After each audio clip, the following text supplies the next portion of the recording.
বহু ৰাজনৈতিক অভিনয় দেখিলো, বহুত ৰাজনৈতিক নাটক দেখিলো। ভূপেন বৰা ডাঙৰীয়াৰ শেহতীয়া যি অভিনয় দেখিলো, সেই অত্যন্ত দুৰ্ভাগ্যজনক আমাৰ কাৰণে নহয়। এই লাখ লাখ কৰ্মীয়ে এনেকুৱা অভিনয় কৰা মানুহবিলাকক যেতিয়া সমৰ্থন কৰি আগত গৈ থাকে, তাৰ পিছত যেতিয়া এনেকে চৌঠিঙীয়া কৰিবৰ কাৰণে বহু নাটক আৰু অভিনয় কৰি পেলাই থাকে, তেতিয়া কিমান মানুহক এওঁলোকে বিপদত পেলাই নিজৰ স্বাৰ্থত ৰাজনীতি কৰি থাকে, এইটো কথা অলপ চিন্তা কৰাৰ সময় সমাগত। আজি মই দেখিলো ভূপেন বৰা ডাঙৰীয়া ঘৰত ৰাতিপুৱাৰ পৰা যেন ঘৰত দৰাহে আহিব, একেবাৰে আপোনাৰ ফুলৰ টাব চাপ সজাই এনেকুৱা এটা পৰিৱেশ কৰিলে। আৰু এইমাত্ৰ মই যেতিয়া অলপ আগত গধূলা 8টামান বজাত যেতিয়া মই বেলতলাৰ পৰা আহি থাকিলো, মুখ্যমন্ত্ৰীৰ অভিনয়টো দেখিলো। একদম গাড়ীৰ ওপৰত দেখি একদম বেটাপাৰাত মানুহক ঘোঁৰা মৰা টাটা বাই বাই দি যেন একেবাৰে ৰাস অভিষেক যেন জয় কৰি গৈছে। কাৰণটো আপোনালোকে বুজি পাওক, এই গোটেই দীৰ্ঘ পৰিকল্পনাত কংগ্ৰেছক নিঃশেষ কৰিবৰ কাৰণে ইনভেষ্টমেন্টৰ যিটো আজি ৰিটাৰ্ণটো তেওঁ লৈ ঘৰলৈ অত্যুৎসাহেৰে গুচি গৈছে। ভূপেন বৰা ডাঙৰীয়া, আপোনাক সন্মান সহকাৰে কালি আমি সকলো গৈছিলো। মই এইটো দলৰ কাকো সোধা নাই, মই নিজাববীয়াকে কৈছো। মই যেতিয়া লোকসভা নিৰ্বাচন খেলিছিলো তেতিয়াৰ পৰা আপোনাক অতি ওচৰৰ পৰা চাইছিলো, তেতিয়াৰ পৰাই দেখিছিলো যে আপোনাৰ ওপৰত হিমন্ত বিশ্ব শৰ্মাৰ বহুত ইনভেষ্টমেন্ট আছে, নাটক বহুত হল। আমি সিদিনাখন গৌৰৱ গগৈ ডাঙৰীয়াৰ লগত যেতিয়া যাত্ৰা কৰিছিলো, 13টা চিট গাড়ীত আছে বুলি কোৱা মানুহজন আপুনি। আৰু তাৰ ভিতৰত যে তাণ্ডৱ নৃত্য কৰি আপুনি যে কাজিয়া কৰিছিলে, আখৰে আখৰে কোৱা মানুহজনো আপুনি। গতিকে মই আজি বিনা দ্বিধাই এটা কথা কৈছো যে মোৰ কোনো আক্ষেপ নাই। ভূপেন বৰা ডাঙৰীয়াক সৌজন্যতাৰ খাতিৰত আমি মনাবলৈও গৈছিলো, কিন্তু ভূপেন বৰা ডাঙৰীয়াই যিটো ৰাম ঠগন, আপুনি যিবিলাক কথা কৈছে যে মই এইটো সেইটো, অকল নিজৰ সুবিধাৰ কাৰণে আপোনালোকে ৰাজনীতি কৰিছে। মই 17 বছৰ বিজেপি কৰিছো। 12 চনত আনুষ্ঠানিকভাৱে মই পৰ্টফলিঅ'ৰ পৰা ৰিজাইন দিছো। তাৰ পিছত মই কা আন্দোলনৰ সময়ত এই সুদীৰ্ঘ সময়খিনিত 16 চনতো মই যথেষ্ট ঘনিষ্ঠতাৰে কাম কৰাৰ পিছত, তাৰ পিছত মই নিৰাপদ দূৰত্বত থাকি আপোনালোকে জানে যে 21 চনত মই কংগ্ৰেছলৈ আহিছো। দীৰ্ঘ এটা সময় এটা দলত থাকি আন এটা দলত আহিবৰ কাৰণে দীৰ্ঘ সময় মানসিক স্থিতি গোটেইবিলাক লাগিছিলে। যোৱা পৰহিলৈকে যাত্ৰাত থাকি একে ৰাতিতে আপুনি নাটকখন কৰি আজি আপুনি দৰা আদৰা দি ডাঙৰীয়া অহা দি আপোনাৰ ঘৰত ধূপ ধূনা দি পেলাই আপোনাৰ পত্নীৰ আজি মুখত এনেকুৱা দেখিলো যে ইমান লাখ বিলাসত ভিতৰে ভিতৰে চুপে চুপে থাকাতকে আজি অন্তত খোল্লা আমি ধুনীয়াকে এটা ধুনীয়া লাইফ আমি চলাব পাৰিম। তেওঁলোকৰ ফূৰ্তিত এনেকুৱা হৈছে যেন ঘৰলৈ জোঁৱাইহে আহিছে। এইবিলাক কথাত আপুনি যদি কংগ্ৰেছ ডুবাম বুলি ভাবিছে, কংগ্ৰেছটোৰ যদি কথা আপোনালোকে কৈ পেলাই যদি ভাবিছে মূৰ পুলুকা মাৰিব পাৰিব, আপোনাক আমি নিৰীক্ষণ 1 বছৰৰ পৰা মই লোকসভা নিৰ্বাচনৰ সময়ৰ পৰা চাই আছিলো। হাই পেকেজত আপোনালোকে কাম কৰি আছে, কৰক। আপুনি কি কবলগীয়া আছে কৰক।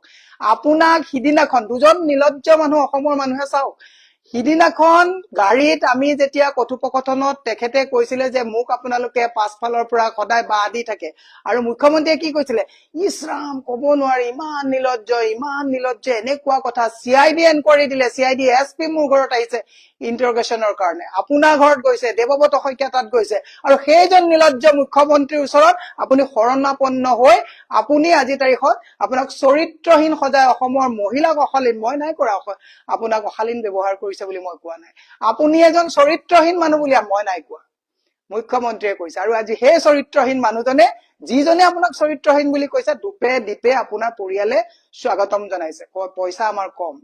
কিন্তু মোক যদি কোনোবাই চৰিত্ৰহীন বুলি কয়, মোৰ হাজবেণ্ডে কিন্তু ইয়াত যদি সোমাই কোনোবা তাক পিঠি ফালি ঘৰৰ পৰা পঠাই দিলে।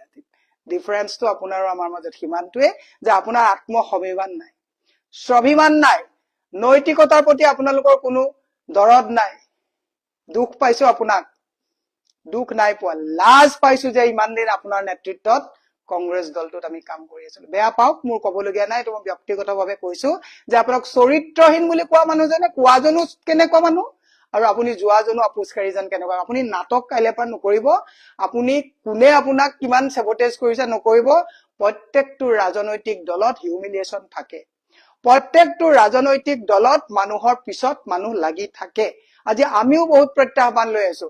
মই 100% আমি ইমানটো কথা কব পাৰো যে দলৰ যেতিয়া বেয়া দিন থাকে, মই যেতিয়া বিজেপিত আছিলো বেয়া দিনত মই তাত বেয়া পাই থাকোতেও মই কেতিয়াও কোৱা নাছিলো দলটোৰ ক্ষতি হব বুলি।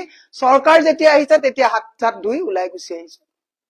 আজি কংগ্ৰেছত আছো, মই কংগ্ৰেছত আজি চৰকাৰ নথকা অৱস্থাত অত্যন্ত যদি চেপাটো থাকো তেতিয়াও কংগ্ৰেছৰ ক্ষতি নকৰো, এইটো মোৰ নৈতিক দায়িত্বৰ ভিতৰত পৰে।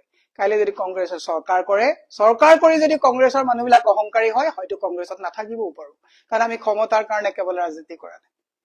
ভূপেন বৰা ডাঙৰীয়া, নাটক বহুত হল, অভিনয় বহুত হল, বন্ধুত্ব দিনত কংগ্ৰেছত গালি পাৰে আৰু কেইটামান ধুৰন্ধৰ আছে।